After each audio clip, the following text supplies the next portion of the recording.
My name is Nabunnya, and I'm the country director for IRC in Uganda, but I'm also the Uganda collaboration representative for the Agenda for Change. In terms of collaboration, yes, we started way back. If I can trace it to the formation or the establishment of the Uganda Water and Sanitation NGO Network, UASNet, in the year 2000.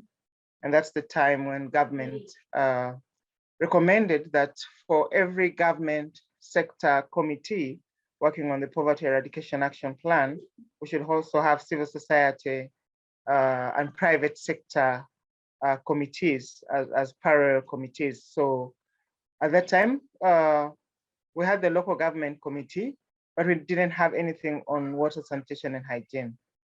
And so the recommendation was to form a parallel sector committee that comprised of only civil society organizations. And that was the beginning, really, of the formation and establishment of the network. But other alliances have been formed specifically on WASH and collaborating on different things, collaborating on how to improve local government service delivery on WASH, those organizations that work in the districts coming together and saying, this is what we want to do together. Alliances, coalitions, collaborating on different aspects. So the whole essence of collaboration is really key, and it's taken seriously, but also sometimes it has its own challenges. For the WASH Agenda for Change in Uganda, we have a number of them. We have IRC, we have Water for People, we have Water Aid, we have World Hunger Hilfe, we have Care International, and those are the ones that have the connections with the global organizations. But in the country, as part of the WASH Agenda for Change, we have invited others that don't have any links to the global institutions. They are national, but they're also government. We have the Ministry of Water and Environment as a member of the WASH Agenda for Change, bringing in and on board aspects of policy, aspects of legislation, but also for us knowing that service delivery really, strengthening systems really starts with government. And so we have representatives from government. We have representatives from UASNet, the NGO network. We have the civil society budget advocacy group. We also sometimes also include the media. There's the WASH Media Network if we want to do specific work. Sometimes we also reach out to the private sector, depending on what we need. Like for sanitation, collaboration around improving sanitation and hygiene. There are private sector manufacturers that manufacture sato pans, for example. Also gaining some insights into the National Water and Storage Corporation. It depends on the topic that we want to especially do learning around and about, and so we reach out. You have people that have agreed to come together. And even if sometimes the numbers fluctuate, there are those that have really stayed on and they are comfortable doing certain things together, jointly. Recently, when they launched the third National Development Plan, which is a complete change to the second one that ended last year in July, there was a need to understand the new plan. And so a number of the WASH Agenda for Change members came together and said, you know, we need to understand the new program approach versus sector approach. We need to understand the 18 programs that have been put there. We need to understand why WASH, as WASH, has been put under human capacity development that also has health, has education. And so we came together and collaborated to convene a meeting, a one-day meeting, where we brought in the National Planning Authority to take us through to understand what the third National Development Plan is. And that called for collaboration in terms of convening mobilizing, co-funding, because we all put in resources to be able to do that. So yeah, then you know that, yeah, people are willing to come together, but they're also willing to put in money, to put in time, to put in their staff to coordinate and work on different things as agreed. What is also going on well is through that kind of collaboration, we are able to engage with institutions that probably would find difficult to do if you're only one organization. And that includes Parliament of Uganda, the committee, the Parliamentary Committee on Natural Resources, and the WASH Parliamentarians Forum that are fully interested in WASH, water resources management on WASH, as well as the environment. And what does the engaging involve? If you go one, you won't get probably their interest and they won't even listen to you. But if you go a number of you, sometimes in our case led by the WASH network, then they take you seriously and they know that it's something big that warrants their attention. It has also gone very well in terms of collaborating with the advocacy group that I mentioned earlier, the Civil Society Budget Advocacy Group. It is a group that has engaged quite a lot with Parliament, but also with the Ministry of Finance, as well as the development partners that are putting in resources. And they have the experience, they have the information, they have the skills. Probably the other benefit that is going well is the co-funding. It hasn't been very difficult to co-fund activities as members or as partners. Once the budget is out and we all approve the budget, and then the different institutions that pick up the pieces. IRC will say, we'll pick up the costs for the venue. Whatever people will pick up probably the costs for the meals and refreshments. If we are bringing people from the districts, our districts where we work, we foot their costs. So the co-funding has helped to distribute the budget and to make probably these activities that would have looked really big and expensive, very costly and manageable to the different individual institutions. But what has not gone very well?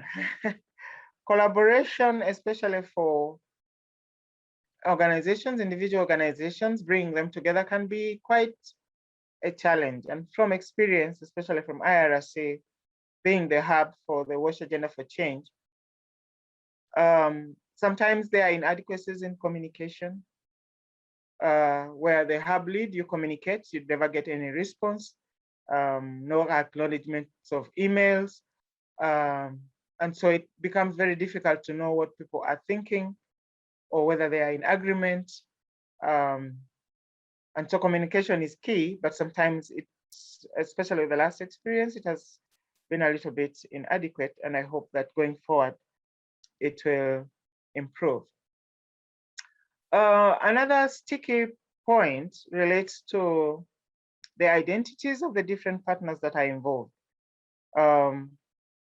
And the identities here, where a particular organization, you already have a brand, it is known, but then the feeling is if we come together, then I will disappear. My brand will not be prominent. They will not see me. And especially those that may not be very frequent or very active in the meetings. So they miss out. The logos will be there and presented, but sometimes logos need to go with human beings.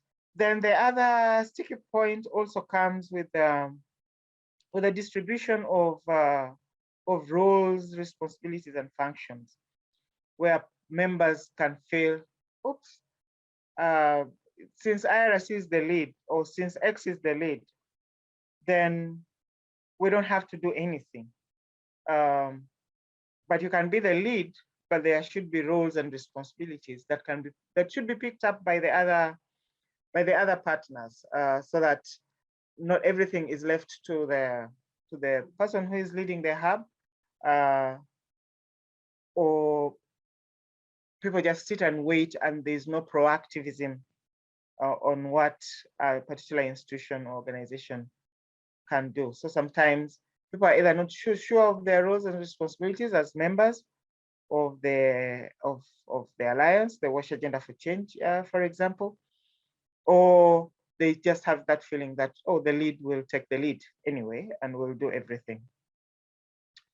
The other sticking point is especially for those organizations that have global headquarters, the IRCs of this world, Water for People, Water Aid, where either the communication from their headquarters related to a particular subject like Agenda for Change doesn't trickle down at the same pace.